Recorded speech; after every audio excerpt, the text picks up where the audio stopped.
This video, we're going to learn how to do Lewis structures for simple covalent compounds. So in any Lewis structure, we have a series of organized steps. The first two steps can be interchanged. You can do either one first. It doesn't really matter. In this video, I'm going to do the calculation of the number of valence electrons first. So here we have two compounds. We have CnH2 minus. There is a minus sign here, so don't forget the minus sign. And then NOH2 plus. Likewise, don't forget the plus sign. We need to determine the number of valence electrons total in this structure. So let's start with the left one, and then we'll also do the right one. How can we determine the number of valence electrons? Well, of course, going to our periodic table, we know that group 1 elements have 1 valence electron. Group 2 elements have 2 valence electron. 13 have 3, 14 have 4, 5, 6, 7, and helium be better over here because it only has 2 valence electrons. It only has 2 electrons. Everything else has 8 valence electrons. And so we look at our first structure. We can actually note all of the atoms. So we have carbon, nitrogen, hydrogen, and oxygen between these two structures. And we can find here that carbon has 4 valence electrons. Nitrogen has 5. Oxygen has 6. And of course, hydrogen has 1. These are good ones to memorize. But even if you don't memorize them, you can always refer to the periodic table and figure out how many they have. So let's just write it down. So hydrogen, each hydrogen has 1 valence electron each. Each nitrogen has 5 valence electrons, and each carbon has 4 valence electrons. Here, each hydrogen has 1, each oxygen has 6, and each nitrogen has 5.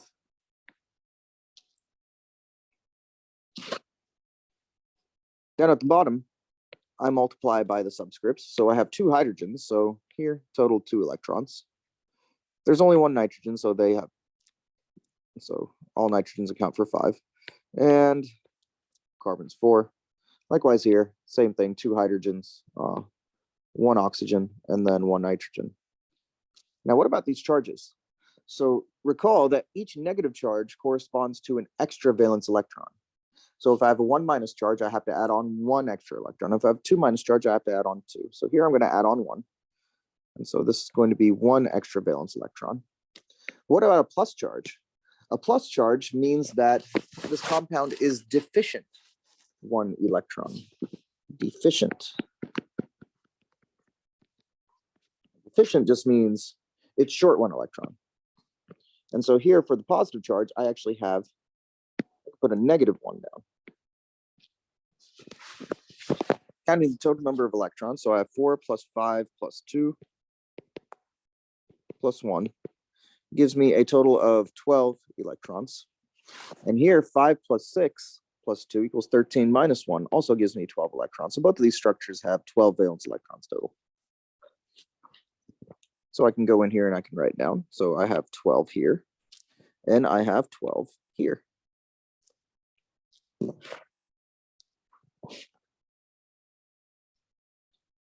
Central atom is always going to be the least electronegative atom, except for hydrogen.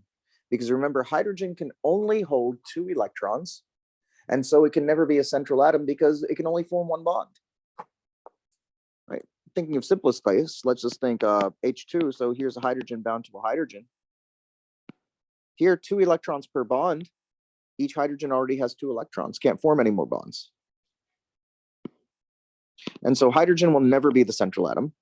So we need to figure out what's the least electronegative atom other than hydrogen.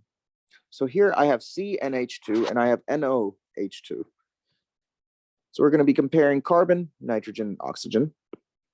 Recall that electronegativity increases going to the right up to group 17 and then going toward the top. So long story short, the least electronegative atom is going to be the one furthest toward the bottom left. In this case, all of my elements except for hydrogen are in the second period. And so I'm just really comparing oxygen, nitrogen, carbon. Among these, nitrogen and carbon are going to be the least electronegative. So for the left structure, carbon is going to be the central atom. And for the right structure, nitrogen is going to be the central atom. And so now we finish steps 1 and 2, determining the number of electrons in our structure, valence electrons in our structure. And now we're going to draw a preliminary structure, which includes the central atom with single bonds to all peripheral atoms. So here is a carbon as a central atom. Here's a nitrogen as a central atom. And now I'm going to draw on this left structure bonds to 2 hydrogens and a nitrogen. And here, bonds to 2 hydrogens and an oxygen.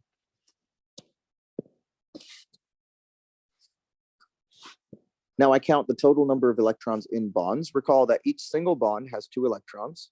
So for this structure, I have 2, 4, 6 electrons in bonds, and likewise here, 2, 4, 6 electrons in bonds. So I'm going to write that there are 6 electrons in bonds. Call these 6 bonding electrons. And since in both structures we started out with 12, 12 minus 6 means that we have 6 electrons remaining that we have to allot to other atoms. And so now we can start with our 2 preliminary structures. Oops.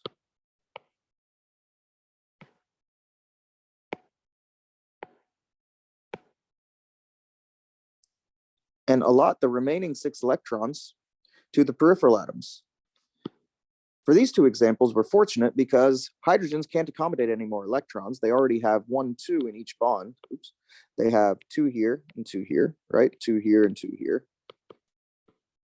And since hydrogen can only form single bonds, the only place for electrons to go are on either the nitrogen and carbon here or the oxygen and nitrogen here. We start by giving the electrons to the more electronegative atom, which of course are going to be our peripheral, because our most electronegative one is our central. And so we're going to give electrons to nitrogen until it has 8.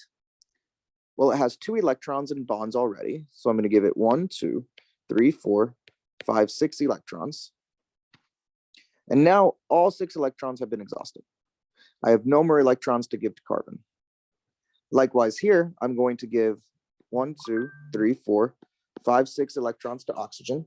And I have no more electrons to give to oxygen, or to give to nitrogen. Let's do some electron counts. So here, nitrogen has 2 electrons in bonds, 6 non-bonding electrons. It's 2, 4, 6.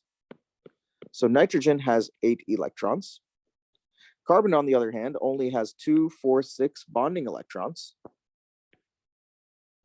Likewise here, oxygen has 8 electrons, and nitrogen has 6 bonding electrons.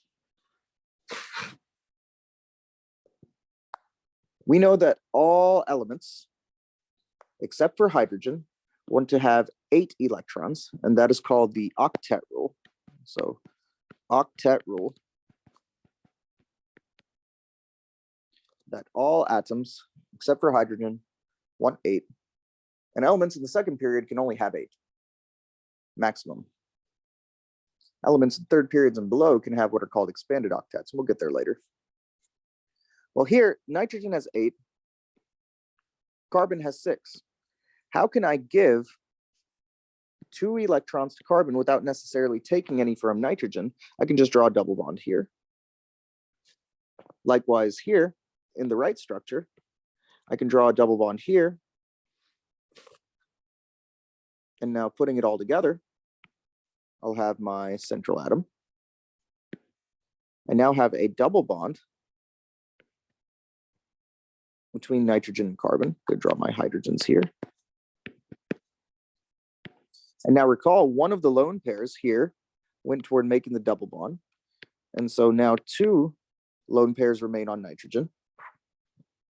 And we can do our electron tally. So there are 2 4 electrons in the double bond, and then 2 4 electrons in the lone pairs for nitrogen.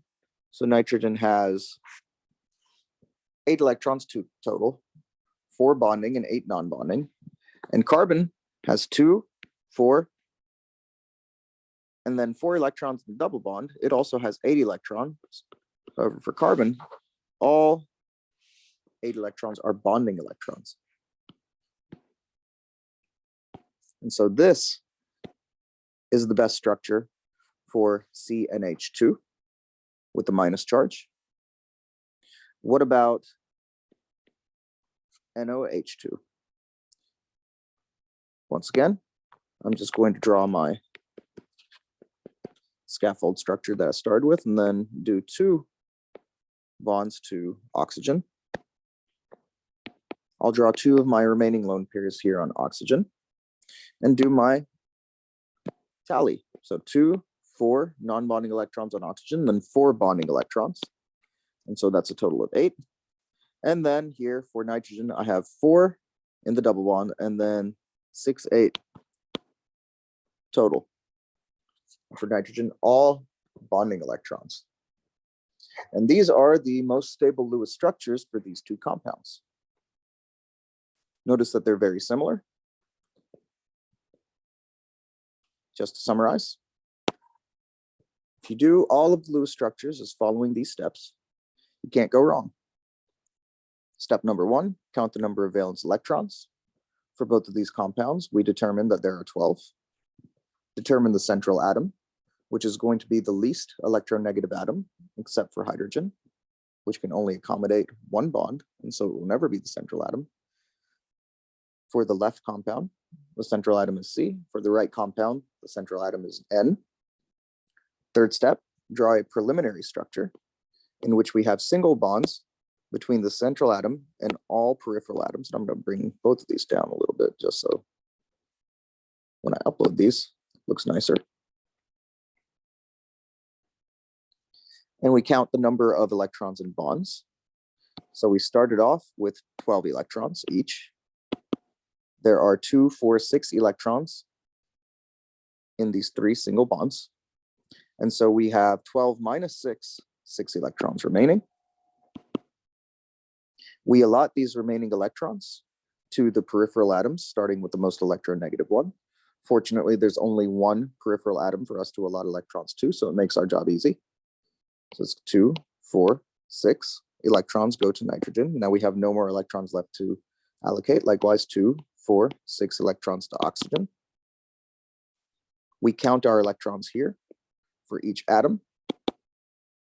6 are on carbon for the 3 single bonds, 8 are on nitrogen, 6 non-bonding electrons, and 1 bonding pair. Likewise, 6 non-bonding electrons on oxygen, 1 bonding pair. We need to give the central atoms 8 electrons without necessarily taking away electrons from the peripheral ones. And so we draw a double bond using a lone pair here and a lone pair here. And then we get our final structure, do our electron tallies. And here we go.